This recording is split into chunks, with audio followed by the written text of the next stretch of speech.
So the bench press is probably the biggest upper body lift that people focus on, mainly due to the fact that it's in powerlifting, but also because there's so many bros out there that only care about how much you bench.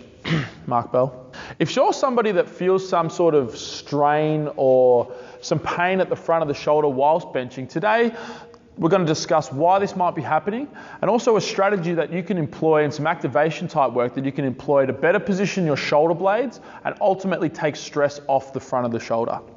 So what actually happens at the shoulder joint or the glenohumeral joint while we bench is that as the arms come down through extension and the elbows start to come down and the bar comes towards the chest, the actual shoulder moves through anterior glide. So the ball inside that socket starts to drive anteriorly in the socket.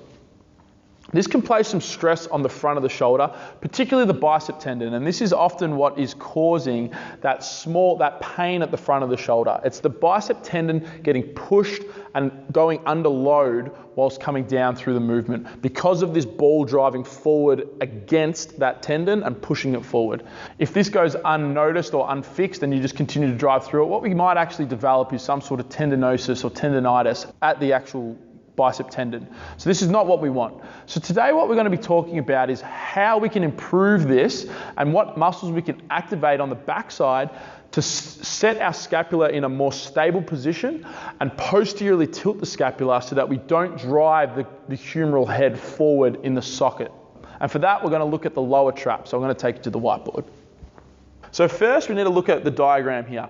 We're looking at somebody from the posterior view, which means I'm looking forward. We're looking at the back of the head, down the vertebrae, the vertebral column here, sorry. This will be T12 at the bottom, all the way up to C1 at the top here. And obviously we're looking at the right shoulder blade for this discussion, sorry.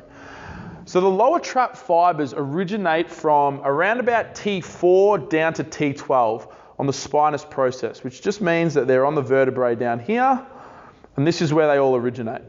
From here, they move onto the medial border of the spine of scapula, which means that these fibers orientate up towards their insertion. So up here. As we start to move higher up on these vertebrae though, the fibers start to work laterally. However, for the most part, this is the orientation of the lower trap fibers. So the lower trap has one main function whilst bench pressing, and that is to maintain posterior tilt of the scapula. So if you think about a scapula sitting here on the whiteboard like it is here, and if that lower trap was to contract and hold its position and stabilize that scapula, what it's going to do is it's actually going to pull the superior part of the scapula towards it. So it's going to pull down this way. So that is like this movement.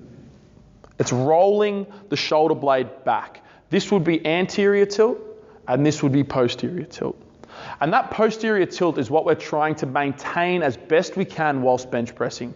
When we lose that posterior tilt and we start to move through anterior tilt, we're going to drive that humeral head forward in the glenoid and start to place stress on that bicep tendon, which is not what we want while bench pressing because we start to get that pain at the front of the shoulder. So it's imperative that we keep the shoulder blades stuck into posterior tilt the whole time. And the way we're going to do that is by using this lower trap muscle here. So when thinking about activating muscles, it's very important that we take into consideration the most advantageous position that we can place that muscle in to get full contraction and really start to drive some connection between the central nervous system and the brain and the target muscle groups. Here at Melbourne Strength Culture, we like to use a two-step process when activating muscles. We first isolate the muscle and then we integrate that muscle in a movement pattern that is similar to what will be used for the end goal. And for today's case, it will be the bench press. So first we're going to isolate the lower trap. When isolating the lower trap, it's very important that we take into the consideration the actions that it does and how we can best place it into the most advantageous position to contract. Eric Cressy talks about the lower trap fibers being most advantageous in a line of pull at about 135 degrees of shoulder flexion. So when that shoulder is at about 135 degrees of shoulder flexion, that is where we get the best activation of the lower trap. So this is where we're first going to isolate our lower trap, and the movement that we're going to take you through for this is the half kneeling stick assisted lower trap activation. So the first step in activating the lower trap is moving through an isolated activation drill. For this, we're going to go through the half kneeling stick assisted lower trap activation drill. Here we have Charlie in the half kneeling position with the knee that is forward being the arm that we're going to try and activate the lower trap on. Once we're in this position, we're going to push with the opposing hand. So the left hand in this example is going to push. The right hand will be passive until the very top of the movement. Once Charlie's at the top of the movement, he's going to try and pull his shoulder blade down into depression and posterior tilt, utilizing that lower trap. So if we get Charlie to turn around so we can see from behind, we can start to see that when he drives up through his shoulder flexion, he's pulling the shoulder blade down into the back pocket of his jean and hopefully getting a big contraction of that lower trap. The biggest things to look out for with this exercise is that we're moving our shoulder through 135 degrees of shoulder flexion. So we're just out to a little bit to the side. And then we're also maintaining our down rib position. So we're not opening ourselves up into extension and using the lower back to create the movement. Last rep all the way up.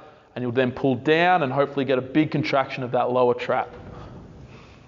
So now that we have isolated the lower trap using the half kneeling stick assisted lower trap activation, we're now going to move through into a more integrated activation sequence where we're going to work through some retraction, some depression and posterior tilt whilst in the supine position. For this, we are going to use the supine band pull apart. So for our integrated activation of the lower trap for our bench press, we're going to use a movement pattern that is similar to that of the bench press and how the lower trap will actually be utilized through the bench press. And for that, we're going to use a supine band pull aparts. Here for our setup, we've just got a normal band, not too thick, something that we can get a full range of motion with. And then we're going to be lying down on a foam roller in the supine position. This allows our shoulder blades to move through a range of motion as opposed to just lying on the floor. From here, I'm going to get Charlie to go through a small arch like he would on a bench press, and then with an underhand grip, he's just going to pull apart like a standard band pull apart. What we're looking to do, however, with this movement to activate the lower trap is we're really looking to tuck those shoulder blades back and down and try and jam them into the back pockets of our jeans. So if you think about where the back pockets would be, that's where we're trying to push the shoulder blades into. As a result of our isolated lower trap activation drill, this should now burn the lower traps quite easily, and we should get that connection between the brain and the muscle quite easily. And we'll do one more rep. We're getting a full retraction, posterior tilt, depression, and driving those shoulder blades back and down into the back pockets of Charlie's jeans. So the final step in utilizing the lower trap to maintain our shoulder blade posterior tilt to control the amount of anterior glide that is occurring at the glenohumeral joint and pushing onto that bicep tendon causing pain is to set up correctly and then utilize the activation drills that we have in the sequence that we've completed today and incorporate that into the bench press setup. So for this, we're going to get Charlie to unrack the weight. And when he unracks the weight, he's going to think about tucking his shoulder blades back and down exactly like we did with our supine band pull apart. Once he moves through the movement, I'm going to cue him to bring his chest up to the bar to maintain his thoracic extension as best he can and to make sure that posterior tilt stays stable the entire time. Hopefully throughout this entire movement, Charlie will be feeling both lower traps contract and maintain their position. As always, thank you for watching this video. If we managed to help you out, make sure you like, subscribe, and share this video. Happy to have you on board. Happy lifting, and welcome to the culture.